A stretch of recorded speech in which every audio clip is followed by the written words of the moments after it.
Ahora sí. Bueno, entonces lo que habíamos dicho es que la hipertensión pulmonar es una de las, digamos, utilidades importantes del ultrasonido, no solo en el diagnóstico, sino en el tratamiento y en el seguimiento. Y que la hipertensión pulmonar está presente, porque en general es un shunt entre la circulación pulmonar y sistémica que genera una severa hipoxemia. Esto está presente en chiquitos de término, pero también lo está en pacientes prematuros, donde el desarrollo y la inmadurez del pulmón hace que se funcione como una hipoplasia. Entonces esos chiquitos también tienen hipertensión pulmonar.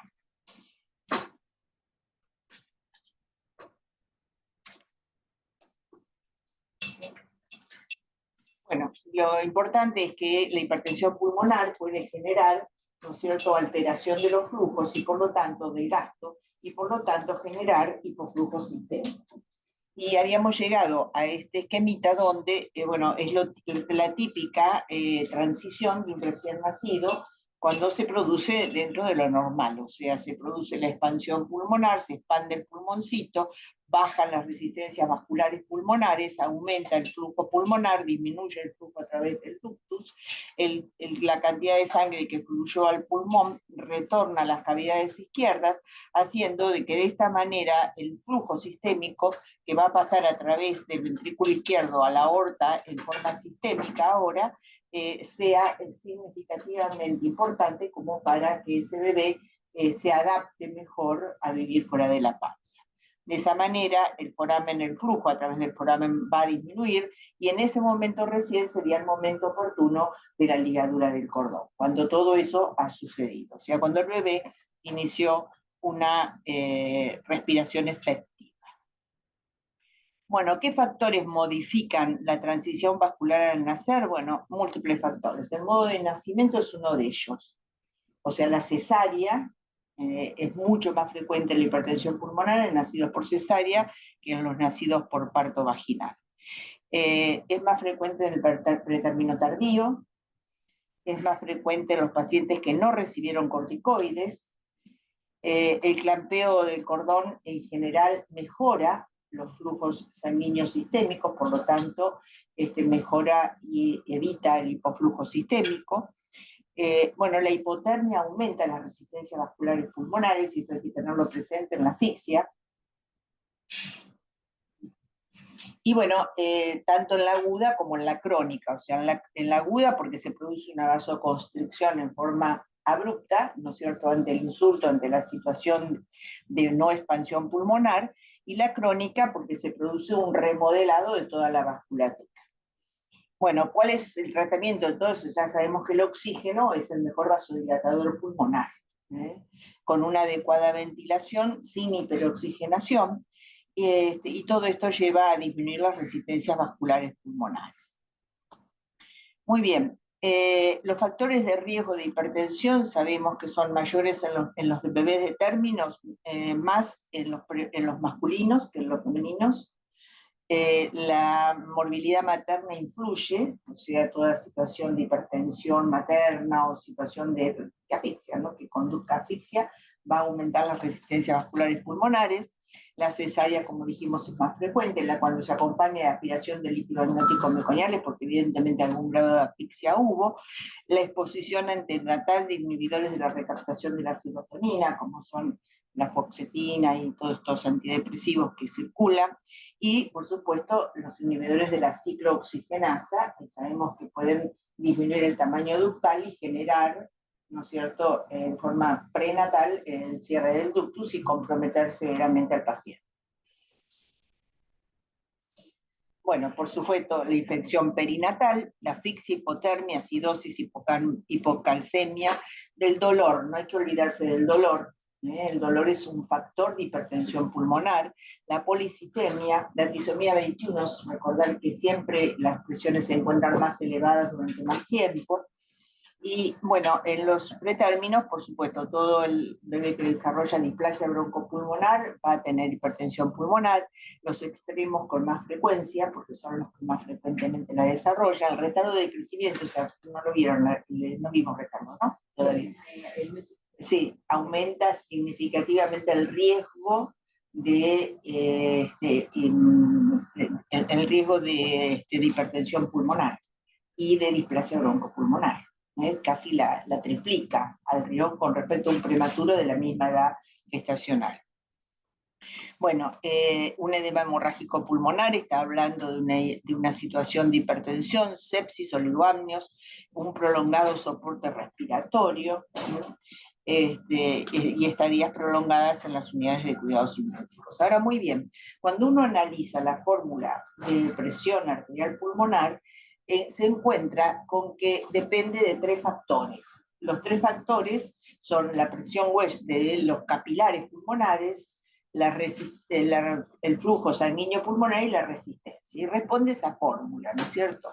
Entonces, cuando nosotros hablamos de que hay aumento de la presión Welch, estamos hablando de falla cardíaca que conduce a izquierda, que conduce a hipertensión pulmonar. O sea, cualquier malformación arteriovenosa, cualquier situación de disfunción diastólica que haga plétora en el pulmón, es una causa de hipertensión pulmonar, de distinta etiología a la convencional, que es el vasoespasmo pulmonar, ¿no? Por incremento del flujo, eso es el típico shunt ductal, ¿no es cierto?, que produce hiperflujo y edema hemorrágico. Y, por supuesto, la más frecuente y común, que es la vasoconstricción pulmonar. Sin embargo, a veces se pueden combinar algunas formas diferentes de hipertensión pulmonar. Un poquito para tener claro lo que sucede ante una hipertensión pulmonar moderada. Lo que va a suceder es que obviamente están aumentadas las resistencias vasculares pulmonares.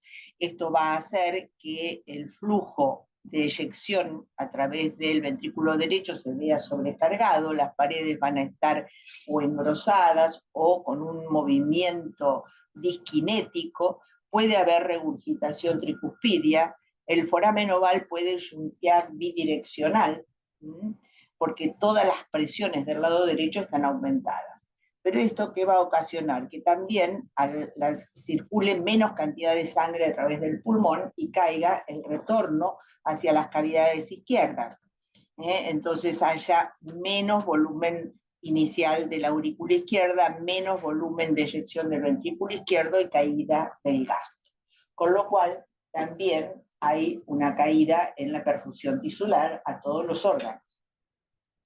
Si esta situación es extrema, o sea, las resistencias vasculares pulmonares están muy elevadas, aquí no solo se va a producir una caída del flujo del gasto del ventrículo derecho, sino que se produce por la misma resistencia que ofrece el pulmón, un abombamiento septal de derecha a izquierda, haciendo que no solo por el compromiso del retorno que está alterado se vea afectado el llenado del ventrículo izquierdo, sino por esta disminución de la capacidad del ventrículo izquierdo. O sea, es doble la razón por la cual aquí cae el flujo sistémico, cae el gasto y perfunden mal los órganos. ¿Está claro eso? Bueno, ahora vamos a ver las otras formas o modalidades, o si la cardiovascular. La cardiovascular, el problema central se encuentra obviamente en las cavidades izquierdas. Hay abombamiento de las cavidades izquierdas porque hay una disfunción del ventrículo izquierdo. El septum ya no está bombado de derecha a izquierda, sino de izquierda a derecha. Esto hace de que obviamente haya una resistencia en la entrada de sangre desde la aurícula izquierda hacia el ventrículo izquierdo, y esto genera una presión a nivel de la vasculatura pulmonar, generando plétora. ¿Plétora hasta dónde? Hasta donde los vasos pulmonares resistan. Hasta ahí va a aguantar y hasta ahí va a tener presión. Esto obviamente va a alterar significativamente el intercambio gaseoso. Bueno, todos estos factores, obviamente, acá la situación del foramen oval va a ser con un shunt de izquierda a derecha, que no nos va a ayudar mucho al diagnóstico, pero sí suelen tener regurgitación tricuspidia. Entonces esto sí me ayuda, y el ductus en general shuntea de derecha a izquierda. Entonces, aquí lo que vamos a tener es una situación de hipoflujo, perdón, sí estoy bien, de hipoflujo de dos causas. Digamos, abombamiento por disfunción ventricular izquierda, pero también por caída del flujo arriba. ¿Sí? Con respecto al ductus, el ductus en general lo que hace es yuntear sangre de izquierda a derecha. De esta manera el pulmón se pone pletórico, de la misma manera que lo hacía cuando fallaban las cavidades izquierdas.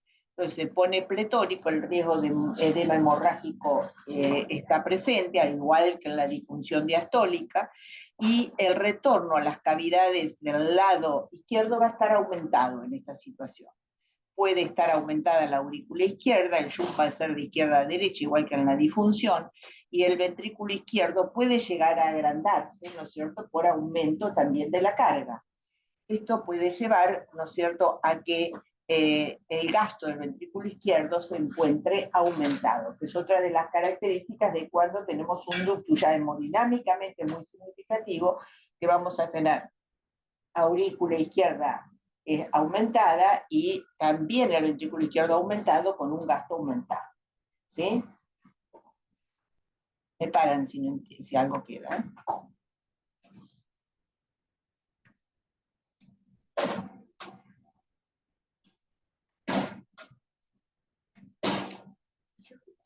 No quiere pasar, chico. ¿Pasó? Ahí está.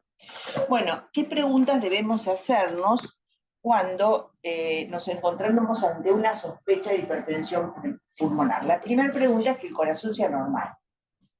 ¿Bien? Entonces, para lo cual, si bien el entrenamiento en esto nos permite groseramente darnos cuenta, necesitamos muchos ecos para darnos cuenta de que hay alteraciones estructurales en un corazón. No las podemos descartar totalmente los neonatólogos, sí las podemos alertar a los cardiólogos cuando hay una sospecha, y obviamente que necesitamos el auxilio del cardiólogo para que descarte cualquier alteración estructural del corazón. La otra pregunta que tenemos que hacernos es cuánto miden las presiones pulmonares, porque de eso va a depender cuánto van a ser las sistémicas para disminuir el shunt. O si yo tengo que bajar, si tengo presiones sistémicas adecuadas, tengo que bajar las presiones pulmonares. A veces las presiones bajas hacen que yuntee de derecha a izquierda, y al subir las presiones no necesitas óxido nítrico, necesitas solamente subir la presión arterial para que ese shunt se invierta. Entonces, bueno, es importante que sepamos medir las presiones pulmonares. La otra cosa importante es en qué dirección se mueve el shunt a través del ductus y también a través del foramen oval. Y determinar cuándo las resistencias pulmonares afectan el gasto cardíaco, que esto es obviamente elemental porque habla directamente de perfusión tisular. Bueno, esto se rige por la ecuación de Bernoulli, que es el gradiente entre dos cavidades. Si tenemos, por ejemplo, que evaluar la hipertensión pulmonar en el ventrículo derecho y la aurícula derecha, es el gradiente entre la aurícula derecha y entre el ventrículo derecho y la aurícula derecha. Eso nos va a dar la regurgitación tricuspidia, y ahí vamos a medir, obviamente, la resistencia y el gradiente. Si lo hacemos a través, porque no tenemos regurgitación tricuspidia, pero tenemos ductus, entonces ahí tenemos otra opción, que es ver para qué lado, ¿no es cierto?, se está moviendo el flujo, y también podemos calcular las resistencias midiendo los gradientes dependiendo de a qué lado esté moviéndose la sangre. Bueno, se rige por esa fórmula, generalmente uno no lo hace, pero bueno, esa es la fórmula. La regurgitación tricuspidia, que es uno de los elementos que más frecuentemente encontramos en las hipertensiones graves, y sobre todo en el periodo agudo, en el inicial, en la asfixia de los primeros días, ¿no? Se mide o se ve fundamentalmente en el paraesternal bajo, bueno, está escrito, bien, yo no debiera ponerlo. Paraesternal bajo, bueno, se lo subo a esto y ya está. Mira qué mal. Así que, ¿cuál es? ¿Eje largo, eje corto? Largo o corto. vista, ventriculado derecho. Bueno, ahora le bajo la barra. Bueno, ese sería un sitio. El otro sitio es en 4 cámaras. En 4 cámaras también se ve muy bien. Exactamente. Fíjense, por ejemplo, acá tenemos una regurgitación tricúspide y acá tenemos en el derecho y acá tenemos una regurgitación tricúspide. Miren, miren, miren, miren lo que es esto. En el derecho. Y esto es un 4 cámaras. Este chico tenía también regurgitación mitral. 4 cámaras apical o subcostal. 4 cámaras apical siempre. Siempre apical. 4 cámaras apical. Para esto. Entonces, este paciente, por ejemplo, fue un colapso cardiovascular que el chico nació, era un nenito que había tenido, me acuerdo perfecto de la historia, son los chicos que no te olvidás, había tenido en el primer trimestre del embarazo un hidrops. Era una familia de gente de 2 médicos, entonces acudieron a un centro de perinatología muy bueno, y bueno, los estudiaron del derecho, del revés, qué sé yo, no le encontraron absolutamente nada, cariotipo normal, todo absolutamente normal. La cuestión es que el hidrops no evolucionó, se fue de a poquito normalizando, y el bebé nació a las 35 semanas por alteración de flujos. Cuando nace, el chico tenía una característica inolvidable. Era como si tuviera un godet en todo el cuerpo, ese edema, escleredema era.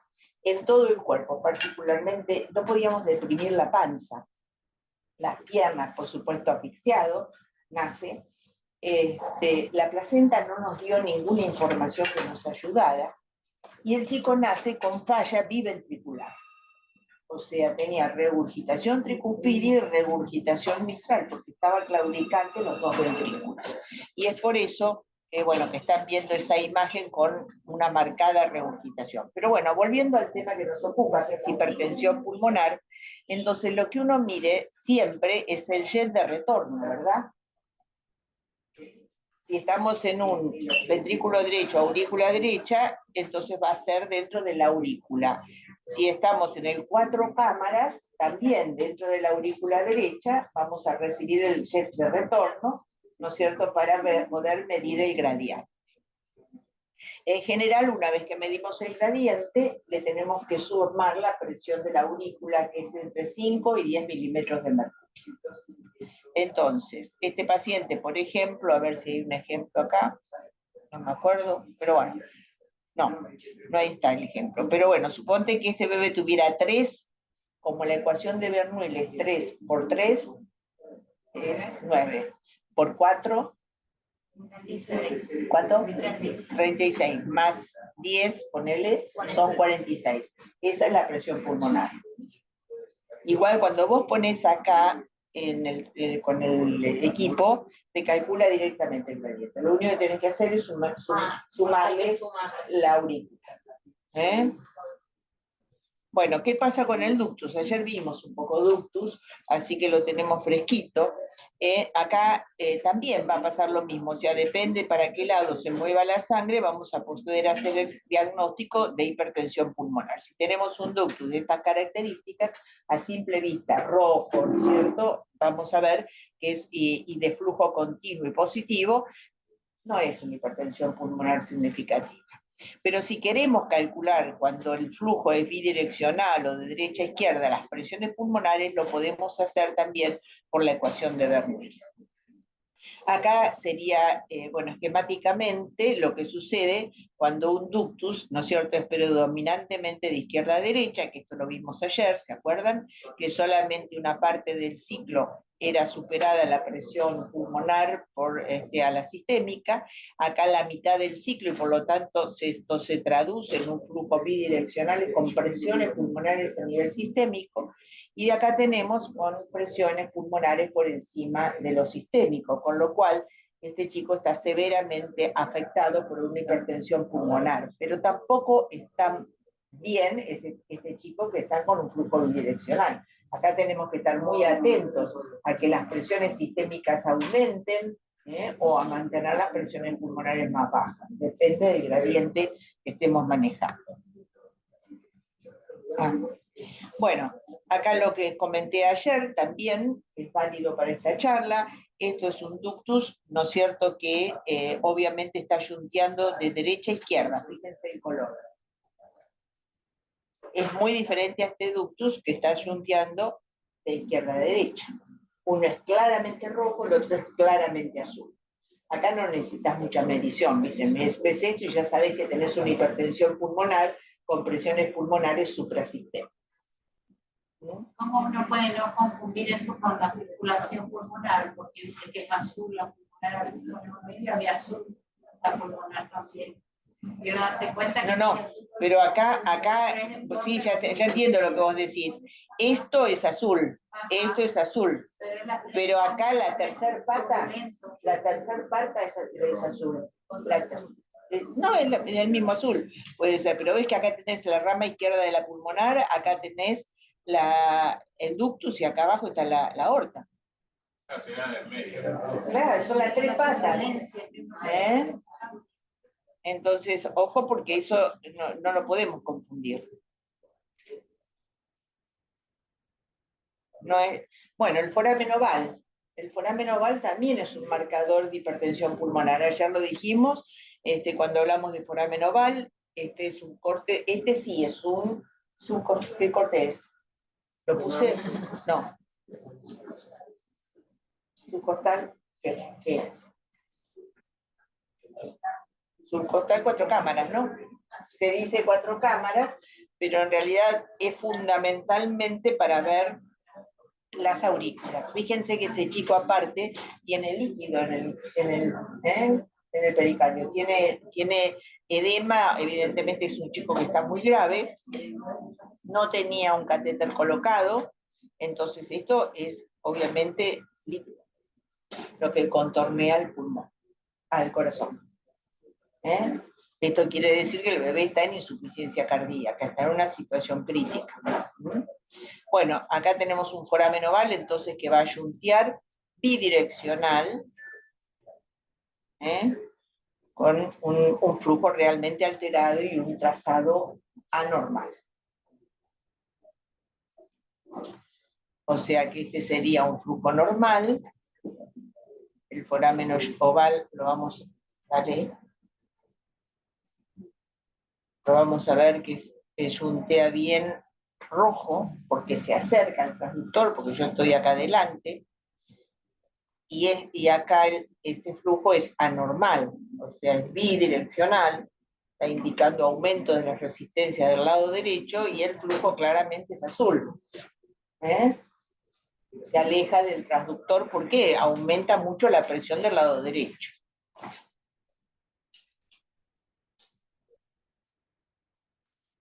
Bueno, ¿en qué nos ayudan los shunts en el diagnóstico de hipertensión pulmonar y en los tratamientos? Porque nos orientan de alguna manera al tratamiento. Si uno tiene una hipertensión pulmonar donde hay regurgitación tricuspidia y el ductus arterioso es de derecha a izquierda y el foramen oval es de derecha a izquierda, no tengo ninguna duda que eso es una hipertensión pulmonar. Le tengo que poner oxígeno, tengo que darle una adecuada ventilación, y si ninguna de esas cosas funciona, ahí voy a ir al óxido nítrico. Pero esa situación no es igual que en el segundo caso, donde yo tengo un error de ventilación-perfusión por asfixia o enfermedad de membrana hialina, ¿no es cierto? Y no hay expansión del pulmón. Ahí el shunt ductal puede ser de izquierda a derecha o puede ser de derecha a izquierda bidireccional, habría que ver, porque si es muy importante la telectasia, el shunt a través del ductus puede ser de derecha a izquierda, por resistencia aumentada. Y el foramen oval también puede ser de izquierda a derecha o puede ser de derecha a izquierda, dependiendo del grado de compromiso y de la falta de reclutamiento alveolar, que esto lo vimos en alta frecuencia, o sea, reclutar los alveoles es fundamental acá, no hay otra. No le pongamos óxido nítrico a ese pulmón, porque no va a llegar, simplemente no llega.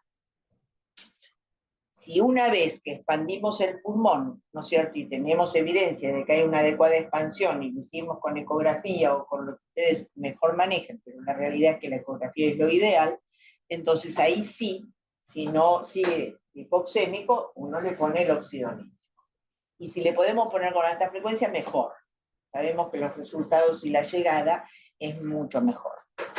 Ahora, si la situación es de una disfunción ventricular, donde hay un ventrículo izquierdo que está rígido, hay regurgitación mitral, entonces ahí el shunt ductal va a ser de derecha a izquierda, también el de foramen oval de ser de izquierda a derecha, y ahí el tratamiento no es el óxido nítrico ni ahí, porque ustedes le ponen óxido nítrico a este chico, aumentan más la dilatación, aumenta el flujo y el ventrículo no está en condiciones de recibir.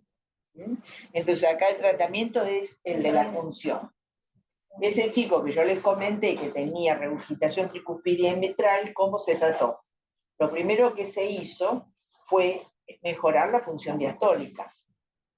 Porque si le poníamos primero, anduvo bien ese chico, quedó con lesión neurológica, ¿viste? Porque evidentemente venía dañado ya de antes.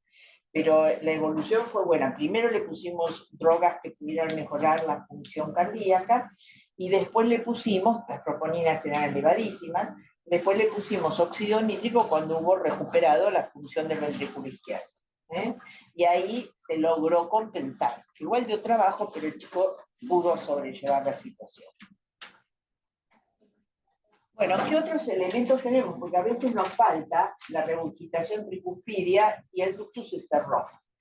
Entonces, como nos pasa, por ejemplo, en los chiquitos más grandes, en un bebé crónico con una displasia broncopulmonar. Entonces, ¿qué otros elementos tenemos? Uno de ellos es la aceleración al pico de la arteria pulmonar. ¿Qué significa eso? Que a nivel del tronco de la pulmonar, en el flujo pulmonar, que debe ser un flujo negativo porque se aleja, azul, y aparte negativo también, negativo y azul, tiene un trazado, fíjense que en general es redondeado, y donde la velocidad al pico, el pico de la onda, se encuentra bastante cercano a la mitad de la eyección. ¿Sí? ¿Entienden eso? O sea, el pico está bastante cercano a la mitad de la eyección. Cuando hay aceleración al pico es porque la onda se vuelve picuda. ¿Ven esto? Esta onda está mucho más anticipada que esta, el pico, y aparte las características morfológicas de la onda son diferentes. Esta es picuda, esta es redondeada, esta es normal, esta es hipertensión pulmonar. ¿Cómo se lleva esa presión mucho más rápido? Porque le cuesta más, o sea, el pico lo hace, pero después la relajación es muy lenta. Y el otro característico es este, o sea, hace el pico, pero después hace esto, el deflecado. Eso se llama notching de la rama ascendente de la pulmonar. Eso con el pico más el notching, esta es una onda normal, esta es una onda patológica que ofrece resistencia al ingreso de sangre a la circulación pulmonar. Esto es patornomónico de hipertensión pulmonar y es muy frecuente en la displasia broncopulmonar. O sea que hasta ahora dijimos que los diagnósticos de hipertensión pulmonar los hacemos a través de la dirección del flujo ductal con Doppler pulsado y color, el tiempo de velocidad al pico, que es lo que acabamos de ver, y la regurgitación en válvula tricúspide. ¿Qué otros elementos tenemos desde el punto de vista ecográfico para evaluar hipertensión pulmonar? Abombamiento septal. De derecha a izquierda es patornomónico de hipertensión pulmonar. Porque obviamente hay resistencia aumentada. Obviamente, un chico que está con abombamiento tiene restricción en el gasto, tanto del ventrículo derecho como del ventrículo izquierdo, y el mecanismo es doble. En cambio, en el paciente que se recupera de la hipertensión y el septum se vuelve más equidistante entre las cavidades, recupera el gasto biventricular.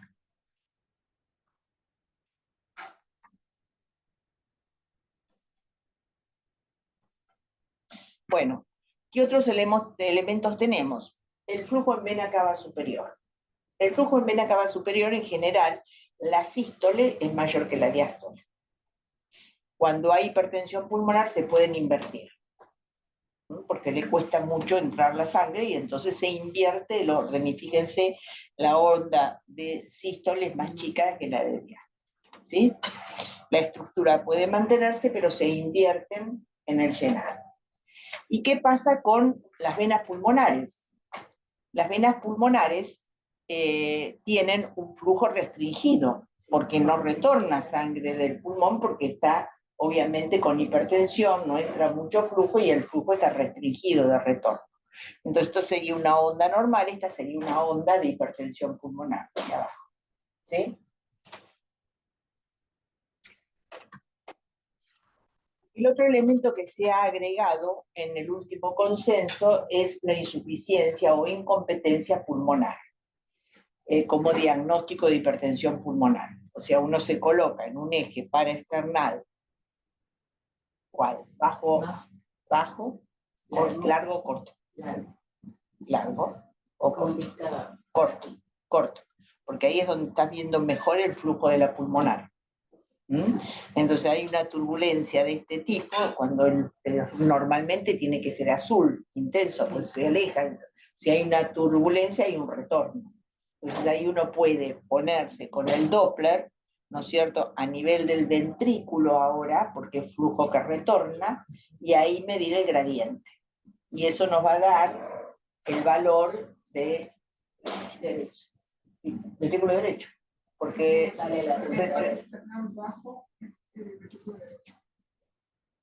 no, paraesternal, bajo, arteria, corto, arteria pulmonar. ¿Sí?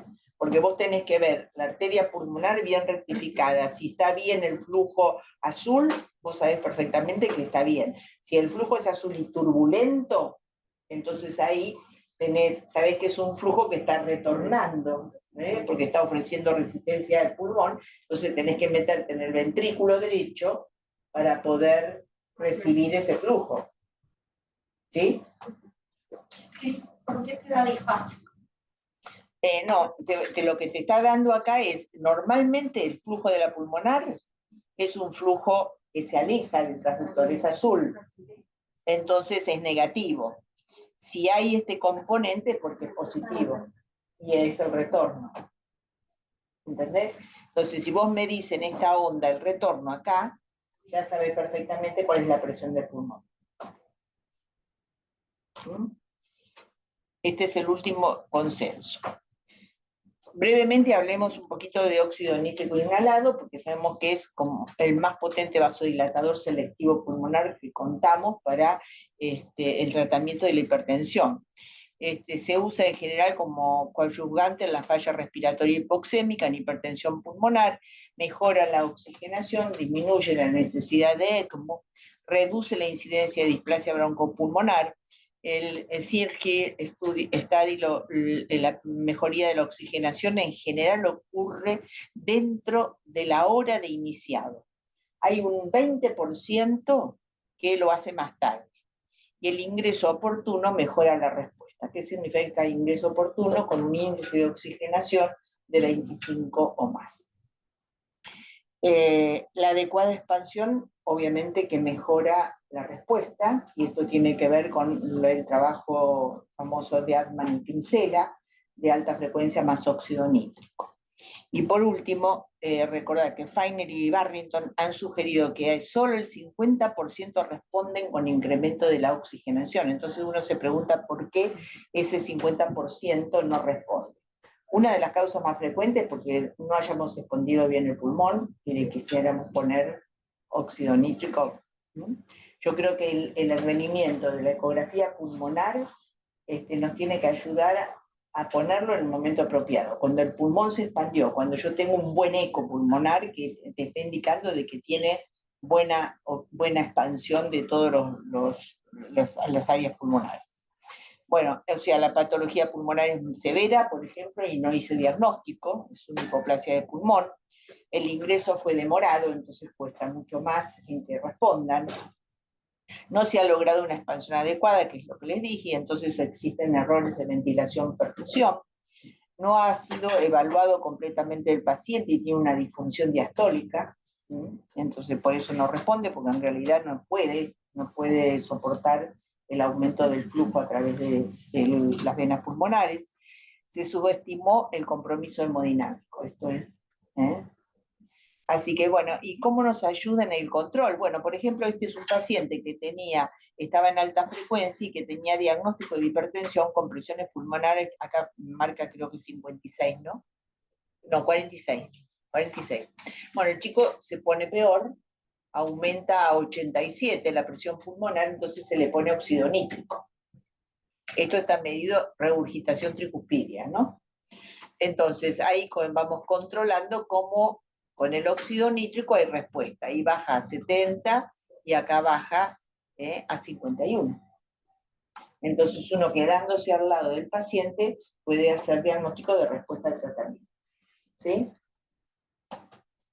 Y no es que lo vas a afectar más, porque en general el paciente que está con una hipertensión pulmonar lo tenés tranquilo, quieto, sedado. Entonces ser cuidadoso de que utilizar gel cálido, caliente, de no estar apretando el transductor contra el tórax del bebé, sino de deslizarlo. El bebé no se tiene por qué enterar de que uno está haciendo un eco. Si uno lo hace bien y se ha adquirido la práctica de deslizar el transductor como cuando uno escribe, ¿no es cierto?, en una hoja, sin lesionar, sin apretar, sin que termine el estudio y tenga un hematoma. Sí, ¿cómo que no? En los chiquititos, yo lo he visto. Así que hay que tener cuidado. Bueno, signos clínicos que acompañan a la hipertensión pulmonar, bueno, puede haber taquicardia o bradicardia, hipotensión sistémica o hipertensión sistémica, perfusión periférica comprometida por caída de gasto, oximetría regional puede ayudar a la hipertensión, porque si tenés un ductus que está yunteando de derecha a izquierda, cuando invierte el yunt, si uno tiene el cerebro y el mesentérica, y se igualan, ¿no?, la oximetría, entonces vos decís, este chico está respondiendo bien. Es un sensor que aparte lo tenés en forma continua y que hay que utilizarlo con más frecuencia, porque uno se olvida de que lo tenés acá arrumbado. Y encima tenemos el privilegio de tenerlo, no todas las unidades de cuidados intensivos lo tienen. Entonces usemos todas las herramientas en un paciente hemodinámicamente comprometido, ¿no es cierto?, que tenemos para el control. Bueno, la diuresis y el ácido láctico son obviamente componentes de hipoflujo. Y por lo tanto, cuando se encuentran alterados, estamos un poco tarde en el tratamiento, porque ya estamos con un gasto comprometido.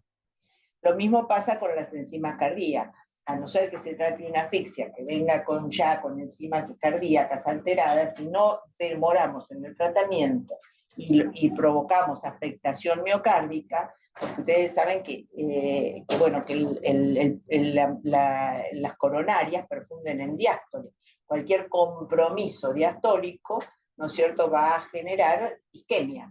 Entonces, si demoramos mucho en el diagnóstico, lo que nos va a pasar es que vamos a tener encima de la hipertensión pulmonar la lesión ventricular. Bueno, la disfunción ventricular izquierda, entonces, que es la imagen que yo les dije, lo característico es que las resistencias vasculares estén elevadas y que haya bajo flujo pulmonar, y también bajo flujo de retorno pulmonar con caída del gasto del ventrículo izquierdo. Hipoperfusión coronaria, disfunción diastólica y disfunción sistólica. A nivel del ecocardiograma, cómo nosotros diagnosticamos esta situación a través del rendimiento cardíaco, o sea, de la relajación del ventrículo izquierdo y de la contracción del ventrículo izquierdo, dilatación de la aurícula izquierda, regurgitación mitral, foramen oval que yuntea de izquierda a derecha, contribuye al diagnóstico, gasto del ventrículo izquierdo descendido e hipoperfusión sistémica. Y bueno, una tentativa de indicación de tratamiento sería este algoritmo. O sea, si tenemos todos los signos de hipertensión pulmonar ecográficos, más la hipoxia del bebé, entonces y un gradiente de regurgitación, lo voy a bajar, que está superando la presión arterial sistémica, si tenemos un ductus bidireccional o compresiones pulmonares por encima de las sistémicas, si tenemos aceleración al pico o notching de la pulmonar, si tenemos dilatación del ventrículo derecho, abombamiento septal, TAPSE, que es la excursión del anillo de la tricúspide de inserción externo, menor de 5, o sea, está aplanado, es porque el ventrículo se mueve con dificultad, pues mide para eso, ¿no? Entonces, esto es otro signo. Flujo venoso pulmonar alterado es otro signo de que puede haber hipertensión. Y un shunt por el foramen oval de derecha a izquierda, ya completamos, ahí ya no hay ninguna duda que este chico está, obviamente, con una hipertensión pulmonar. Y el oxígeno, obviamente, lo tenemos colocado al máximo. Si esto se acompaña con hipotensión, entonces aquí hay que identificar cuál es la causa de la hipotensión. Ver el gasto y medir los flujos. ¿No? Y por el otro lado, ver si no son las resistencias vasculares las que están alteradas. Entonces, porque el tratamiento es distinto. Si el flujo está bajo, lo que vamos a poner es dobutamina, o incluso podemos llegar, si tenemos un ductus abierto todavía, a poner prostaglandinas, para que sirva de descarga y aumente el flujo sistémico. Entonces, si logramos con ese tratamiento que la función diastólica se mejore, genial. Y si no mejora, entonces pasamos a la milrinona. Ese sería el primer esquema. Si mejora y no necesita de la milrinona, entonces ahí sí podremos ir al óxido nítrico recién. Ahora, si la hipotensión es porque hay una disminución de las resistencias vasculares sistémicas, ahí las opciones serían noradrenalina, porque activa los alfa receptores y libera óxido nítrico del pulmón, aunque la vasopresina se ha visto que en bajas dosis tiene un efecto, ¿no es cierto?, sobre el pulmón, generando vasodilatación. Por lo tanto, sería ideal la vasopresina porque aumenta la presión sistémica, tiene efecto alfa claro, ¿no es cierto?, igual que la noradrenalina, pero tiene más efecto a nivel de las resistencias vasculares pulmonares, disminuyéndolas. Así que hoy en día actúa en acidosis. Bueno, ahora vamos a ver las ventajas de la vasopresina. Entonces, una vez que logramos que la función diastólica esté conservada, recién ahí le ponemos el óxido nítrico.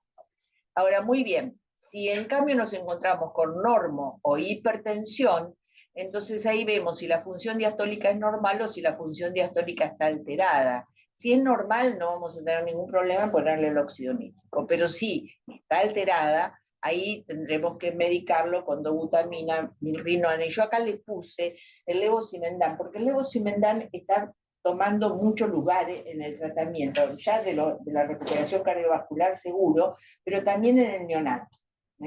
El único tema que tiene es que produce taquicardia, produce arritmias, y eso hay que tenerlo en cuenta. Pero bueno, también lo produce la dobutamina, así que uno cuidando y sabiendo las dosis y manejándola con cuidado, puede lograr el efecto buscado. ¿Usando los 3 o usando 2? No, 2. Levosimendan en lugar de dobutamina, y nunca con milrinona. ¿Acá han usado? En una oportunidad hace mucho tiempo y en un bebé que estaba muy mal. Yo creo que tenemos que empezar a ver si el lugar que te ocupa. Habría que hacer una investigación bibliográfica sobre el neonato. Yo les prometo que la voy a hacer. Así les contesto. Bueno, entonces ahí dióxido nítrico. Y lo que pasa con el tratamiento del óxido nítrico, es más de una vez responden muy bien y después no le podés bajar el óxido nítrico. Está con el óxido nítrico ahí estancado en 20 partes y se lo bajas un poquito y se afecta la oxigenación. Bueno, ahí la asociación con milrinona, si no la tiene colocada, es un repositor de ATP y mejora y dióxido nítrico. Entonces tiene un efecto de apoyar el efecto, y ahí en general se logra bajar el oxígeno. Así que tenganlo en cuenta que cuando se aplana pueden hacer este tipo de medidas. Cuando tienen función diastólica, entonces no con ese oxígeno de entrada. No, nunca. Con función diastólica alterada hay que primero corregir la función diastólica. Una vez que corregiste la función diastólica, recién ahí colocas el oxígeno.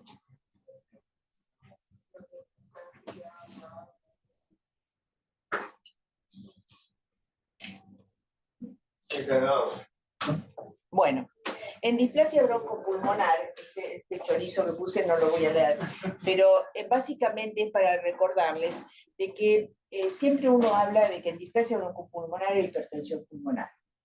Sin embargo, la causa generalmente de muerte súbita en este grupo de pacientes es la disfunción diastólica. ¿Esto qué quiere decir? ¿Y por qué hay disfunción diastólica? Porque hay hipertensión sistémica. Entonces es muy importante que controlemos la presión arterial en los pacientes con requerimientos prolongados de oxígeno. De hecho, hemos encontrado alteraciones de la función diastólica y chicos que han tenido que irse con medicación antihipertensiva para tratar de que ese ventrículo esté más relajado y funcione mejor. Es un tema que antes no se tenía en cuenta y que se sabe hoy en día. Esos bebitos que se iban con requerimientos prolongados de oxígeno a la casa y por ahí se producía un evento en la casa de muerte, tienen que ver más con la disfunción diastólica que con la hipertensión pulmonar. O sea, ambos mecanismos complican la evolución. Bueno, hay una ventana, ¿no es cierto?, de tratamiento, óptima de tratamiento, donde en la enfermedad temprana, donde hay vasoconstricción sostenida pulmonar, vasoconstricción pulmonar con hipoxia exacerbada y disfunción endotelial. Una vez que se instaló la disfunción endotelial, ya revertir la hipertensión va a ser mucho más difícil. En la tardía es la hipoplasia vascular pulmonar, la hiperplasia del músculo liso arterial, rigidez vascular, en el retardo de crecimiento, por ejemplo, y en todas las situaciones de asfixias prolongadas, extensión del músculo liso arterial a vasos distales no musculares, o sea que se ha agravado la situación ya intrauterinamente. Bueno, aquí tenemos todos los datos ecocardiográficos que ya los vimos, y aquí entonces la hipertensión crónica acompaña a un 33% de los prematuros con requerimientos de oxígeno y asistencia respiratoria a las 36 semanas de edad corregida y se duplica en el retardo de crecimiento. Así que tengámoslo bien en cuenta. Bueno, esto es nada, es un paciente que tuvimos que se fue de alta con drogas antihipertensivas y que la realidad es que seguía a los 3 meses y 20 días de edad cronológica con signos de hipertensión pulmonar y disfunción sistémica. Después fue mejorando, pero la realidad es que es una situación que uno tiene que obviamente controlar y con cuidado y tomar la presión arterial en todo paciente con sospecha de displasia bronco-pulmonar o requerimiento prolongado de oxígeno. Bueno, y la otra situación que obviamente tienen que controlar siempre es obviamente un paciente que empieza a disfuncionar porque ha salido de una situación grave y estaba bien recuperándose y empieza a disfuncionar, que no vaya a tener un trombo, ¿no es cierto?, en la aorta y que esto sobrecargue el ventrículo izquierdo, esté hipertenso. Entonces, siempre medir la presión arterial. ¿Cómo ves? Bueno, así que para concluir, poder identificar y cuantificar las presiones pulmonares en las diferentes entidades que comprometen la resistencia vascular pulmonar es el desafío para un tratamiento oportuno y temprano, del cual va a depender la morbilidad y mortalidad neonatal asociada a esta entidad. Y es el ultrasonido el gol estándar en su evaluación. Así que bueno, acá creo que terminamos. Gracias.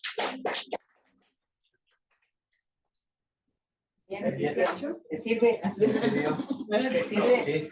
Ahora te vas y vas a practicar. Sí, allá por suerte tenemos también como usted acá al alcance el fotógrafo, así que estamos siempre. Bueno. Buenísimo. Pero sí me sirve mucho. Milito usted y los videos. Bueno, va a quedar grabada, así que después la pasamos, ¿no? A detener. ¿Tienen alguna pregunta, algo que les haya quedado?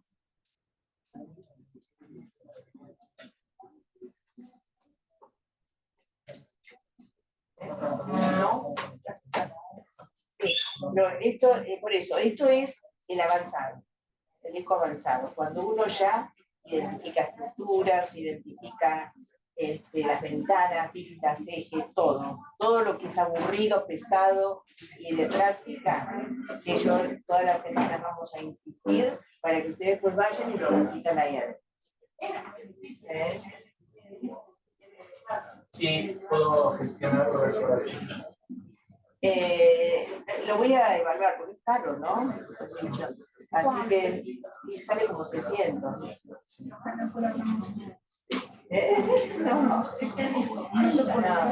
ya lo voy a comprar, déjenme que me equilibre mis finanzas. Cuando equilibre mis finanzas, les digo. Déjenme acomodarme a mi nueva situación y les cuento. Sí.